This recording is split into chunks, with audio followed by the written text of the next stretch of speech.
And of course, the women's freshman Novice 4 quickly on their heels. You can see here, still within the first 500 meters of the race.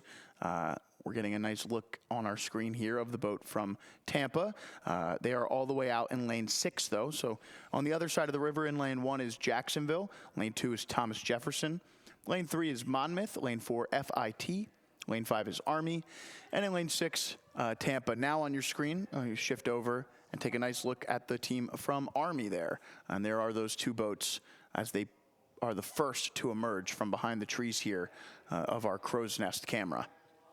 Crow's nest, I like that. And down there, when we were on the water, you can see what we're contending with a little bit. So you can see the chop on the water and these athletes kind of navigating how to get through that. But all of them very cleanly and doing a great job here. We are still looking at Army, followed by Tampa. And then we will look back at FIT and Monmouth making a charge on FIT. So we will see if that crew from Monmouth can overtake FIT or if they decide to hold them off. I'm not entirely sure, but it is the Army crew in lane 5 that is our current leader. Yeah, so we're coming up on a few of our final grand finals of the day here. Just 3 more grand finals before we switch into some para rowing, some alumni rowing, some corporate rowing, and cancer survivors as well. We'll have a little section here in the 11 o'clock hour where we deal with some of those races. But in the meantime, we've still got 3 championship races headed your way. In the afternoon session, we will be bringing you all of the petite second and third finals throughout the rest of the competition. But here we focus on the boats from FIT and Army there, lanes 4 and 5. At least on your screen here, the leaders. We'll have to take a look at Monmouth, Thomas Jefferson, and Jacksonville when we can. But it does look like, based on the way our camera's behaving here, we've got an Army lead into this second 500. Yeah, we really do. And Army actually rowing a little bit shorter and a little bit lower than this FIT crew. So we have FIT rowing about a beat higher, about a 33, and then Army at about a 32, and just rowing, again, a little bit shorter. This FIT crew is very, very long through the water, and it's starting to work for them because now their bow is overlapped with this Army stern deck. So FIT still on the move, so we will not overlook them yet. Of course, again, we never do, but to see this kind of comeback again from them is pretty exciting here. So watching FIT right now move up on Army just a little bit at a time. Looks like that coxswain is perhaps calling for a move. I'm seeing just a little bit more juice from this FIT crew in lane 4.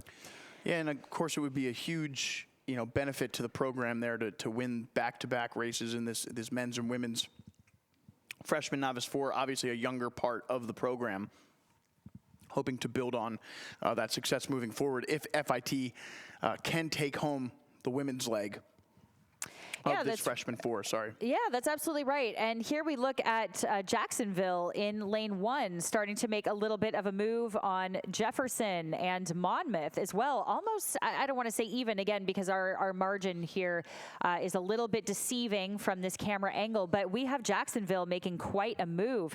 Now, Jacksonville, a very historied club here, founded as the Dolphin Club in 1956. So a pretty old club. I didn't even know that coming into this. And so that's pretty cool to see for men's and women's rowing. So 1956, also an IRA crew. So they will go on to the IRAs as well. But Jacksonville making quite a move right now on these other crews where they have been a little bit of a sleeper crew on the outside here, but now are starting to make some waves. And we will look again over at Army and FIT, the battle that is continuing on coming down the course with Monmouth in lane 3 also making a little bit of a charge. You can see their white blade shafts there in the sun, moving up just a little bit. And then Jefferson in lane 2 also trying to move up on Monmouth. Yeah, so interesting to see this Army boat here, head out in the lead so early in this one. They finished second in their time in their semifinal yesterday. To the boat from Monmouth, obviously, who sits in lane 3 there with those white oar shafts. But Army, losing by about 7 seconds yesterday in the semifinal, but out in front here through the second half, or at least the first portion of the second half of that race. FIT in their semifinal was able to win in fairly dominant fashion on their end. They won by about 18 seconds yesterday in their semifinal. So just interesting to see how this Army team here continues to hold the lead after, not having necessarily the fastest time in the semifinal yesterday. Yeah, that is really interesting. And here we are again watching Army still walking away. Looks like they have actually brought their rate up again just a little bit, but FIT is also responding and on the move. So FIT now trying to bring the rate up just a little bit, but look how much more layback this FIT crew is getting. So the second half of their stroke is really what's sending them here.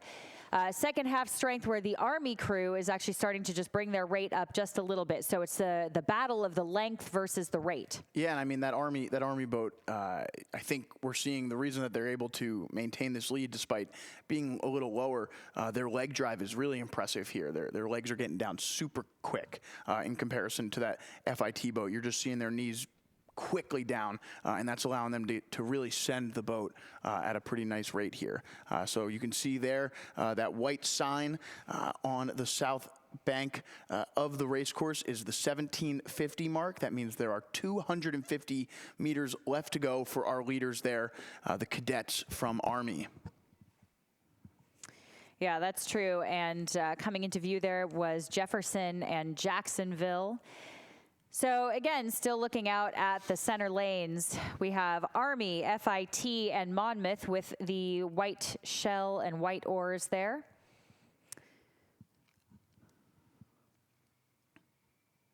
So really doing a great job here. We should start to see Army and FIT start to sit up a little bit taller now, bring the rate up, and start to punch the legs just a little bit as we come into the last 150 meters or so.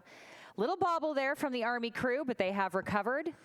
Not sure if the water is bothering them a little bit. We're starting to see some little white rollers here at the finish line. This is around the time of day when it was expected to be at its worst. It looks like we've got 17-mile-an-hour winds that may continue here for the next few hours. Again, still fairly rowable here as Army takes the gold medal in this women's freshman novice 4, followed by FIT and Monmouth in third. So that's your top three in the women's freshman novice 4 grand final. As we sit here and wait for the rest of our crews to finish, we look ahead to our final two races. Meanwhile, finishing there is Jacksonville, followed by Tampa. And I believe Thomas Jefferson will finish in 6th place here. But we've got two events left in our grand final circuit, 2 pair races. We've got the men's and women's pairs coming up next. Those will be the last 2